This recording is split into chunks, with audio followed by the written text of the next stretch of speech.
하나님의 말씀을 보겠습니다. 하나님의 말씀은 누가복음 9장 46절에서 48절입니다. 우리 다 같이 한 목소리로 읽겠습니다. 시작.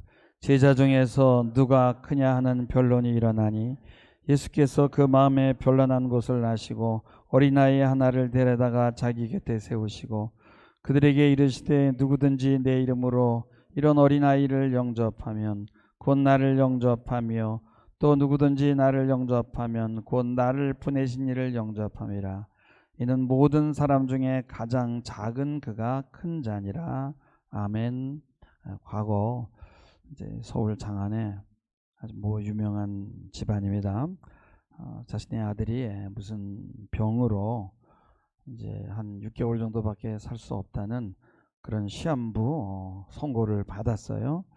그래서 부모가 생각할 때 아들을 총각 귀신으로 보낼 수 없다고 생각해서 여자에게는 자기 아들이 건강한 것처럼 이렇게 해서 며느리를 맞았습니다. 결혼하고 한 6개월 만에 이제 남편은 죽었어요. 그러니까 여자는 속아서 결혼을 한 거죠. 여러분, 이 여자의 운명이 얼마나 참 상처를 많이 받았겠습니까? 그래서 우리는 이렇게 결혼하려고 할 때 그러잖아요. 저 청년은 미래가 있어. 뭐 이런 얘기를 한단 말이에요. 그러니까 미래를 앞으로 이렇게 선취하는 거예요. 저 친구의 미래가 밝은가 어두운가 건강한가 힘이 있는가 정말 이 마누라를 먹여서 살릴 수 있는 그런 패기가 있는가 이런 걸 보잖아요. 미래를 앞으로 가져오지 않습니까? 또 우리 인간은 자신이 성취한 돈과 재산, 사회적 신분 등에 또 묶여 있어요. 그래서 어떤 사람들은 과거를 추억함으로써 이 현재의 위로를 받으려고 그래요. 그리고 현재는 좋은 과거와 좋은 미래를 위해서 분투하는 장소가 되는 거예요. 이런 식으로 우리는 과거와 현재와 미래라는 시간 속에 잡혀서 벗어나지를 못합니다. 여러분, 현재에 만족하는 사람이 어디 있어요? 우리는 이렇게 시간의 지배를 받습니다. 더 좋은 신분, 더 많은 연봉, 더 좋은 집, 더 많은 지식을 갈구하면서 우리는 정말 끊임없이 뭔가를 추구해요. 그래서 이 프랑스의 샤르트르라는 사람이 우리 인간을 규정하기를 현재 있는 것으로 안이 있는 존재라 그렇게 얘기를 했어요. 그러나 우리는 이렇게 육체의 지배만을 꼭 받는 거 아니에요. 여러분, 음악가를 한번 생각해 볼까요? 음악가는 소리와 시간을 다루는 예술이잖아요. 그래서 시간의 구속을 안 받고 시간의 흘러감을 다른 방법으로 조절을 해요. 또 화가나 행위 예술가는 창조하고 작품을 만드는 행위를 하는데 잠깐이지만은 시간을 초월하는 거예요. 그래서 창조하면서 잠시 창조의 영역으로 들어가는 거예요. 그래서 예술을 하는 사람들은 어떻게 보면 하나님을 만나기가 쉽지 않아요. 왜냐하면 하나님이나 나나 지나 나나 창조하는 건 마찬가지인데 그리고 자신이 신인 줄 착각하고 하나님 앞에 무릎을 꿇으려고 하지 않아요.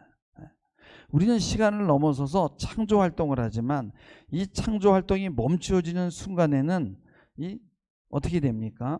땅에 발을 딛고 있는 자신의 모습과 마주해야 된단 말이에요. 여러분, 예술만 해가지고 밥을 먹고 살 수 있나요? 돈을 벌어야 됩니다. 끊임없이 과거와 현재와 미래의 연관 속에 우리는 묵히게 되는 거예요. 그러나 창조의 순간, 시간 밖에 있는 것 같은 착각과 영혼의 시간을 잠시 누립니다. 그래서 창조의 순간 잠시 시간 밖으로 빠져나갔다가 다시 돌아오잖아요. 그래서 우리는 시간으로부터 도망칠 수가 없는 거예요. 밤과 낮과 봄, 여름, 가을, 겨울, 유아기, 청년기, 장년기, 노년기 어떤 이런 리듬 속에 우리는 갇혀 있거든요. 노동으로 돈을 벌어야 되고요. 그 다음에 먹고 살아야 됩니다. 그러면서도 우리는 영적인 존재이기 때문에 우리를 가두고 있는 이 시간을 견뎌내는 게 쉬운 일이 아니에요. 여러분, 산업사에서는 시간이 돈이잖아요. 몇 시까지 출근하고 몇 시에 퇴근하라는 그 시간의 명령에 굴복해야 됩니다. 이게 노동자들에게는 컨베어 벨트라는 그 기계의 리듬에 나 자신을 맞춰야 돼요. 그래서 기계와 시간이 우리 인간의 지배자가 되는 거예요. 그렇지만 이 시간에 저항하는 방법이 있어요. 뭐예요? 게으르면 돼요. 나태하면 됩니다. 우리 교회도 그런 사람이 있어요. 아주 뭐 그냥 시간은 시간에 막 시간을 이겨내 막 전적으로 시간의 요청을 묵살하고 자유롭게 사는 거예요. 근데 그것도 사실은 일시적인 탈출에 불과해요. 왜냐하면 스마트폰비를 내야 되잖아요. 누구와 함께 밥도 먹어야 돼요. 함께 커피도 마시면서 이야기해야 된단 말이에요. 만약에 내가 게으르면 어떻게 해야 돼요? 카드도 반납해야 되고 스마트폰도 반납하고 문명에서 떠나야 됩니다. 이게 우리 보통 사람의 운명이에요. 근데 말이에요, 이래요. 야, 근데 여기에서 벗어난 사람이 있어. 그래. 누구야 그 사람이? 그럼 우리는 껌뻑 죽어요. 그런 사람이 어디 있지? 직통 계시를 받았다든지 아니면은 참 우리는 여러분요 돈을 정말 아끼기 위해서 그저 몇십 원이라도 더 싼 리터당 그런 주유소를 찾아다니는데 어떤 사람들은 한 달에 몇십억이 아니라 막 몇백억씩 막 벌어대고 막 일주일에 쓰는 돈이 막 수십억, 10억, 5억 막 이렇게 엄청나게 써요. 그러니까 많은 추종자들을 거느려요. 이런 사람들을 보면 꿈뻑해요. 야, 이 사람 평범한 사람이 아니야. 이 사람은 초인이야. 그러니까 우리가 평소에 아이디얼하게 그리던 이상이 있는데 그 사람에게 투사를 하는 거예요. 바로 내가 바르던 사람이 바로 저 사람이었어. 근데 그 사람도 시간 안에 갇혀서 신음하는 사는 사람이라는 것을 잊어버리는 거예요.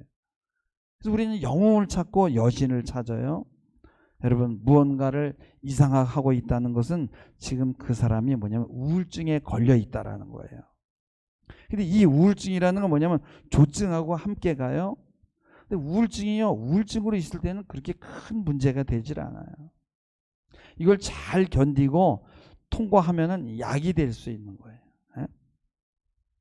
사람들은 근데 이 우울증에서 도망을 가는 거예요. 근데 쉽게 도망가는 방법이 뭐냐?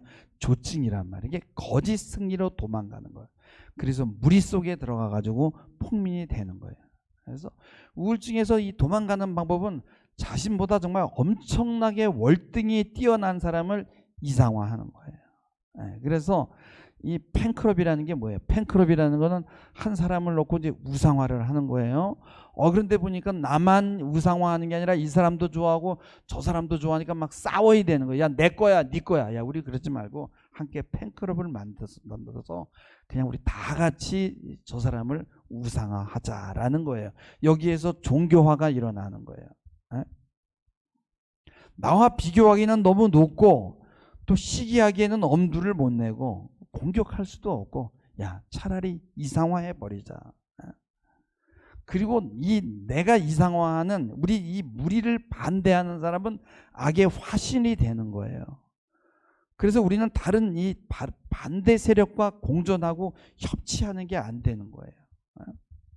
내 편은 신이 되고 우상이 되고 상대편은 악마화가 되는 거예요. 그래서 스페인에 오르테가 이 가세트라는 사람이 있는데 이 사람이 1930년에 대중의 봉기라는 이런 책을 썼어요. 거기에 이런 글이 있어요.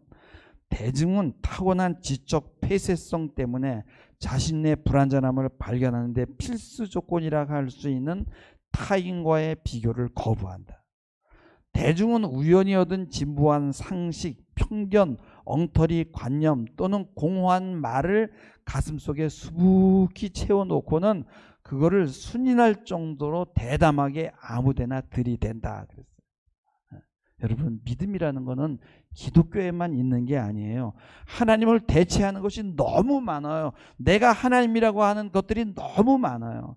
직통 계시를 받았다, 입신을 해서 천국에 갔다 왔다, 내가 음성을 들었다는 거예요.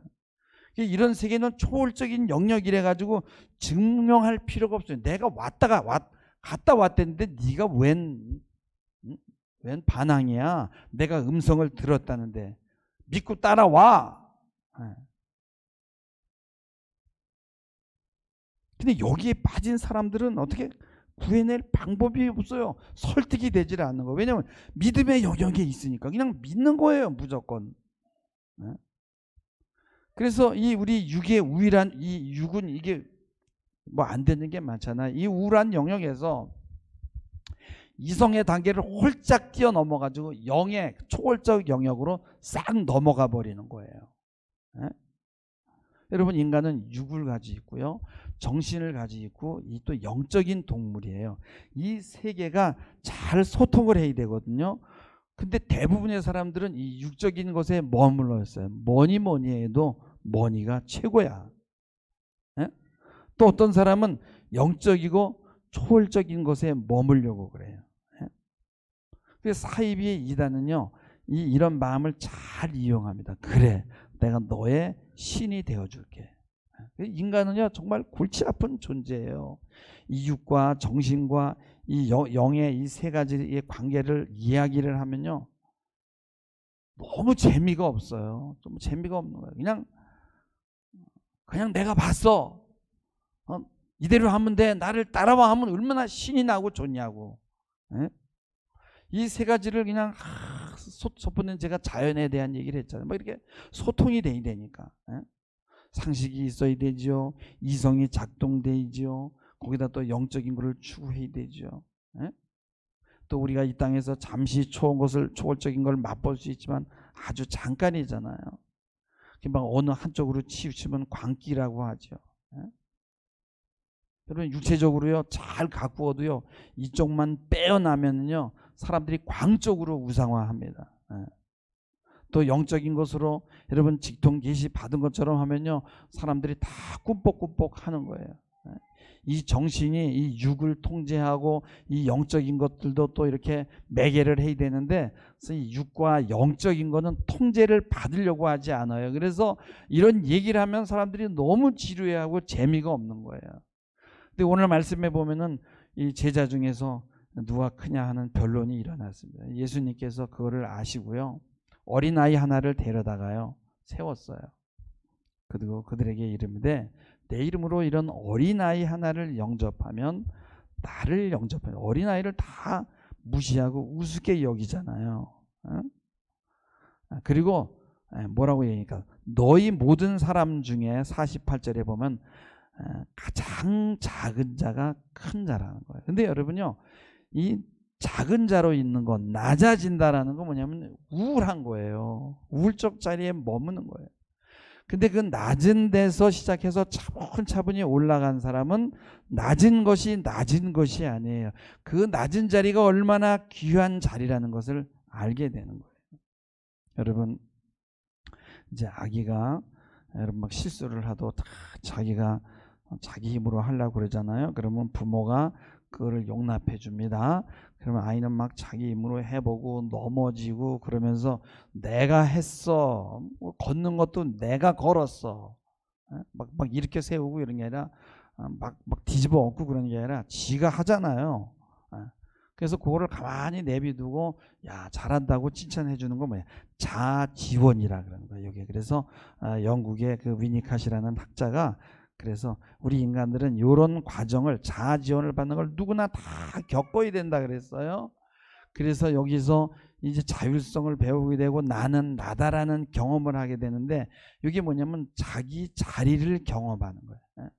그래서 이런 거를 경험한 사람이래야만 자기 자리를 양보하고 예수님에게도 예수님 이 자리에 앉아주세요, 제가 주인으로 모시겠습니다 라고 한다는. 근데 이런 걸 경험해 보지 못한 사람은 평생 이 자리를 찾는 데다가 시간을 다 소모한다는 거예요. 근데 이런 거는 공부를 많이 한다고 되는 것도 아니에요. 여러분, 노동을 하는 사람도요, 여러분요, 조수를 하면서요, 조수를 하면은 그냥 뭐 어려운 일만 골라가서 하는 거야. 무거운 거 들고 오고 빨리빨리 사수가 원하는 거를 착착착착 보조를 맞춰주는 거예요. 그러면서 일을 배우는 거예요. 아, 이렇게 일을 하는구나. 그리고 사람들의 관계는 이렇게 하는 것이고 네트워크는 이렇게 구성하는 것이고 하면서 뭐예요? 일도 따오고 나중에 자기가 팀을 꾸려서 부사수를 데리고 이제 일을 오다를 맡아서 공사장에 나가는 거예요. 이런 사람들은 뭐예요? 이런 이 과정을 겪어만 거예요. 야, 나도 할 수 있구나.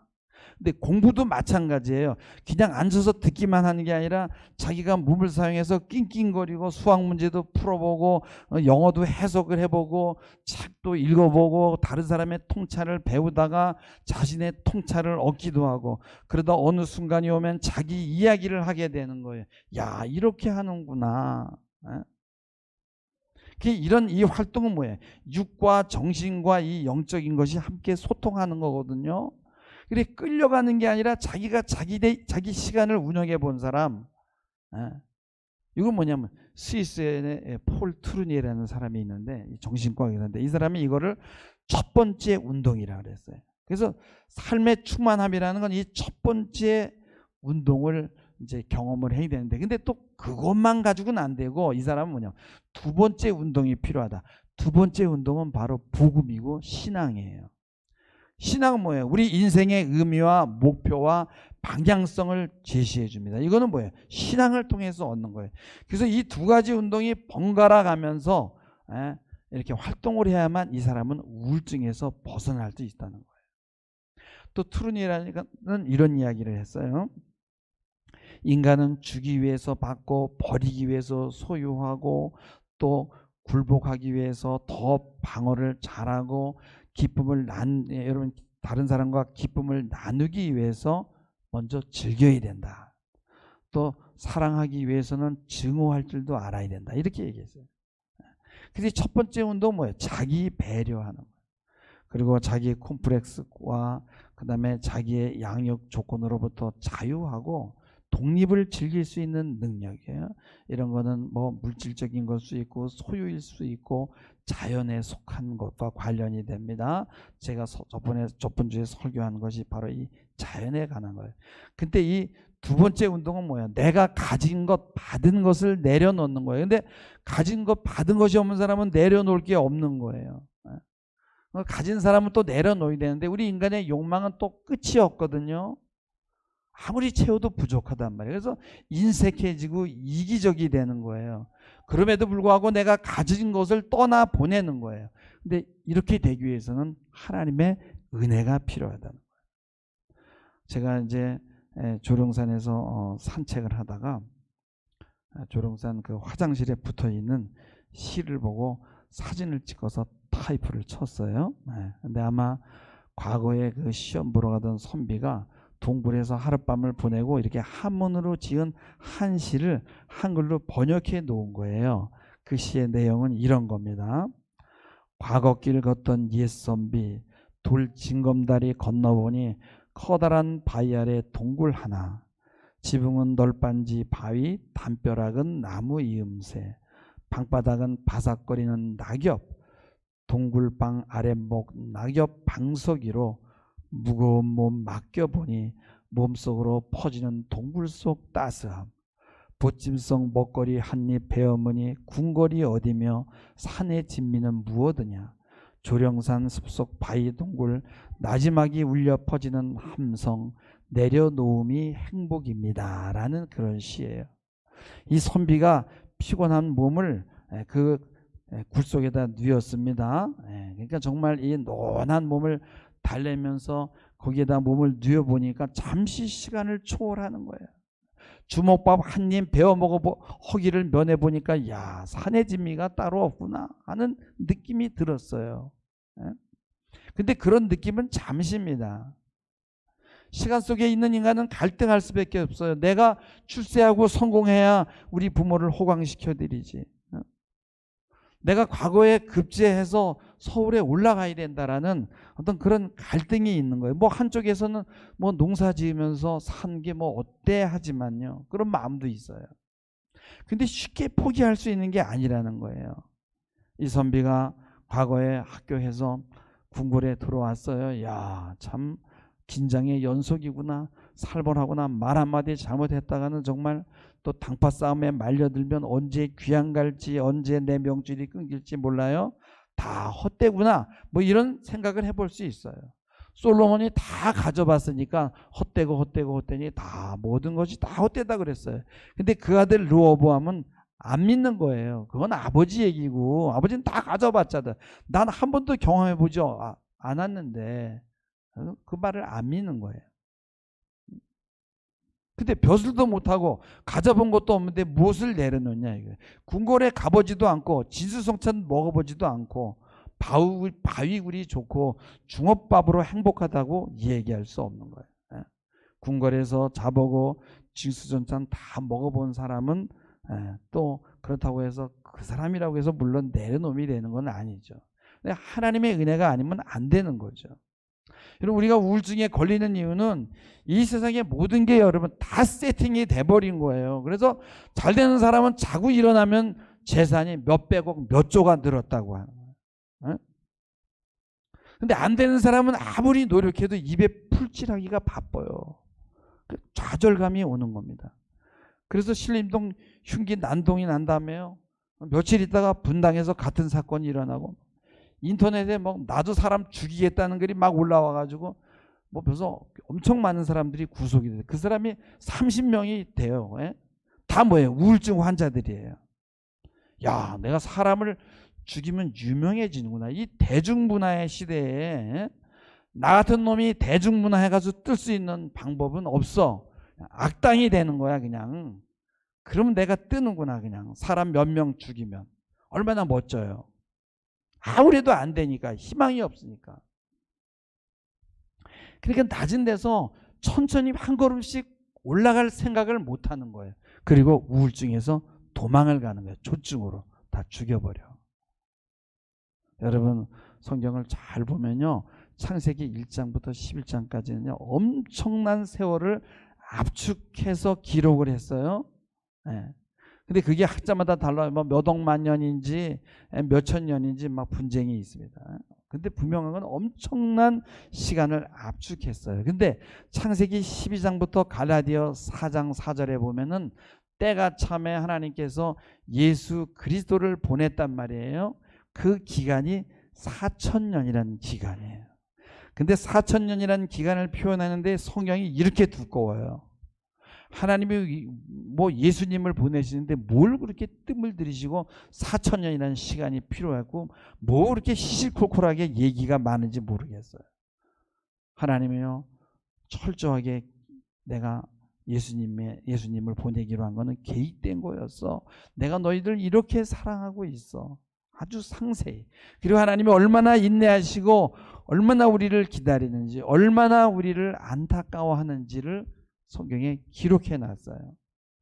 초대교회 성도들은요 주님이 곧 오신다고 그랬잖아요. 곧 오실 줄 알았어요. 근데 2000년이 지났어요.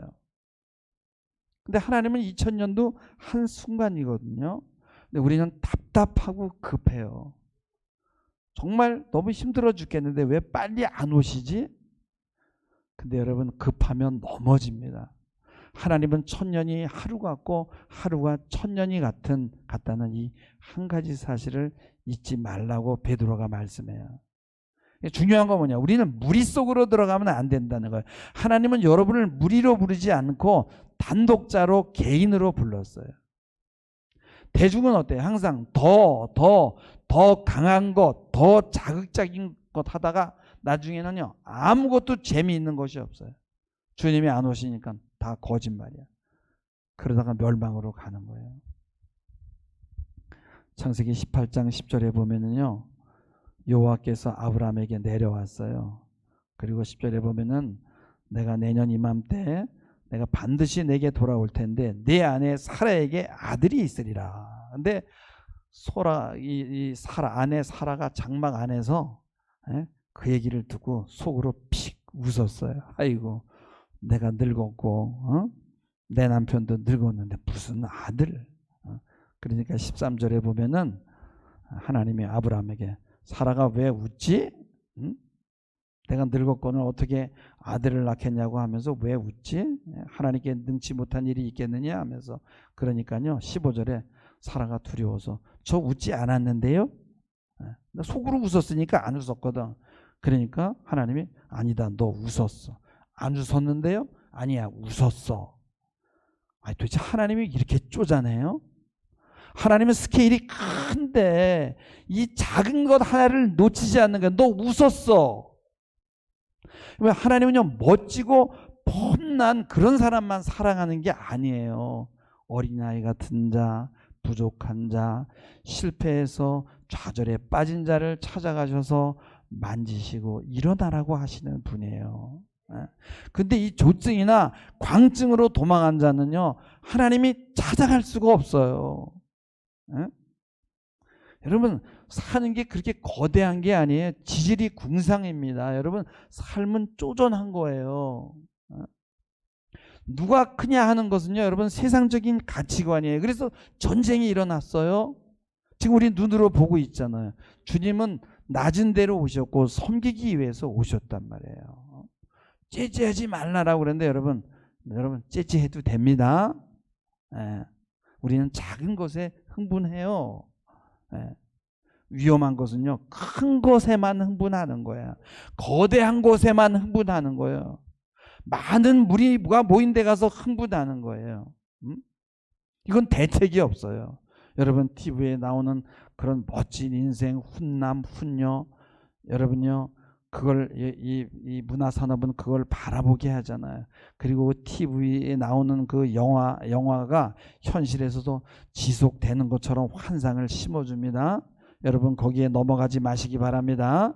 현실에 있는 사람들은요, 뱃살이 나오고요, 다리가 무다리 같고요, 애 낳다가 몸이 망가진 그 아줌마들이 많아요. 그게 현실이에요. 근데 문화산업은요, 대중들에게 넌 틀렸어, 우울증을 씹어주는 거예요. 그리고 인간은 이래야 돼. 텔레비 봤지? 얼마나 늘씬하고 얼마나 멋있어, 얼마나 잘생겼어, 넌 못난 놈이야. 그러니까 너는 이쪽으로 탈출해야 돼. 이 사람들을 이상화하고 살아. 그렇게 거짓말을 하는 거예요. 그리고 과거에도요, 대중이 있었어요. 그들은 근데 결집이 안 됐어요. 왜냐면 이 SNS가 없었으니까. 그냥 도처에서 소집단으로 있었어요. 근데 18세기 말엽에요, 여러분요, 이 산업혁명이 일어나면서 큰 극장이 생기고 극장 문화가 들어와요. 그래가지고 19세기 접어들면서 막 이 역사의 전면에 등장했는데, 이 무리들 때문에 히틀러가 나오고 유대인이 여러분요, 아우슈비츠 가스에서 그렇게 많이 죽은 거예요. 그래서 대중은 정말 무서운 거예요. 옛날에 대중문화 할 때는요, 막 이렇게 오페라를 하면요, 그때 프리마돈나라는 스타가 있었어요. 대중의 우상이거든요. 과거에는요, 음악을 연주하면 이렇게 집에서 이런 저택이나 이런 가정에서 이렇게 연주를 하면요, 노래를 하면 노래가 이렇게 푸트크 뭐 이런 무성음들을 다 이렇게 들을 수 있었어. 근데 큰 극장에서 무성음이 안 들리니까요, 돼지 멱다는 소리를 하는 거예요. 막 이래가지고 돼지 멱다는 소리를 하는 거예요. 그게 벨칸토 창법이라는 거예요. 왜? 소리가 멀리 가야 되니까. 근데 지금 이 시대는 뭐예요? 이 앰프라는 게 있으니까 작은 소리를 전달하면서 사람들을 그냥 이제 사람들의 마음을 뺏어옵니다. 이 아주 미세한 감정까지 이 기계가 전달을 합니다. 그리고 대중들을 이렇게 모으는 게 가능하게 된 거예요. 그러니까 막 우울증 환자들이 막 미쳐 돌아가는 거예요. 여러분, 음악회에서는요, 여러분 연주하는 사람들 피나는 노력을 하는 거예요. 그러니까 그 인류가 되기 위해서, 프로페셔널이 되기 위해서요, 여러분, 어떨 때는 잠도 줄여야 되고요, 먹는 것도 못 먹고요, 뭐 그냥 이 삶을 즐기지 못하고 구걸하고 연습을 하는 거예요. 그런데 듣는 일에는요, 아무 노력이 없어도 듣는 거는 다 프로예요. 여러분, 임윤찬이 연주가 좋다는 거는 공부 안 해도 누구나 다 잘하는 거예요. 들어보면 귀가 다 인류예요. 눈도 다 인류예요. 야, 멋져. 입맛도 인류예요. 먹어보면 이 음식이 맛있는지 아닌지, 조미료가 들어갔는지, 공력이 들어갔는지, 좋은 재료가 썼는지 아닌지 다 귀신같이 알아보는 거예요. 한번 들어보면 저 사람이 연습을 많이 했는지 어쩐지 다 알아버리는 거예요. 공부하지 않아도요, 대중들은 평가의 프로인 거예요. 그리고 그들은 프로만 상대하려고 하는 거예요. 그러니까 나머지는 다 시시한 거예요. 여기에 바로 함정이 있는 거예요. 여러분, 믿음도 마찬가지입니다. 초월의 세계에 있는 것처럼 막 이렇게 뻥을 치면요, 여러분 조심해야 돼요. 나한테 와야 된다, 나한테 줄 서야 구원받는다, 이런 말하는 사람 조심하시기 바랍니다. 우리는 그냥 막 무조건 믿는 게 아니라 무엇이 진리인지 두드려가면서 자신을까지 다 포기하고 자신을 어떤 무리에다가 집어넣는 건 정말 위험해요. 거기에 있으면 내 책임과 의무와 내가 어떻게 살아야 되는지 또 여러분 그런 것들을 다 잊어버리고요. 삶의 의미를 면제시켜 주는 것 같은 착각을 주는 겁니다. 그게 바로 허무고 그게 바로 무예요. 그래서 여러분 자기의 우울증을 피해서 도망가 가지고 이런 식으로요 하나님의 음성을 듣지 않으면요 이 사람은 언젠간 자살을 선택하게 되는 거예요. 우리는 하나님 안에서 하나님과 긴밀하게 소통하면서 하나님이 어떤 분인지를 아주 섬세하게 배워야 되고 날마다 하나님의 음성을 들어야 될 줄 믿습니다. 그래야만 우리는 온갖 이 속박에서 모든 것들이 다 우리를 속박하고 있어요. 여기서 우리가 벗어나서 자유를 누릴 수 있는 거예요. 이러한 배움은 우리가 낮아질 때 오는 거예요. 여러분 낮아짐이라는 거기에서 여러분 도망가지 않기를 주님의 이름으로 부탁을 드립니다. 기도하시겠습니다. 주님, 우리는 가장 낮은 자리에서 어떻게 영광의 자리를 얻을 수 있는지를 보여주신 주님이 우리 앞에 있습니다. 하나님 아버지요, 그럼에도 불구하고 내가 낮은 데 있는 것에 그리고 작다는 것에 우울해합니다. 그래서 광기로 도망가고 큰 것으로 도망가려 합니다. 내가 서 있는 그 자리가 주님이 함께하는 자리임을 알게 하시고 거기서부터 하나님이 주시는 그 과제를 믿음으로 하나씩 풀어가는 저희들이 되게 하옵소서. 감사하며 예수님의 이름으로 기도하옵나이다. 아멘.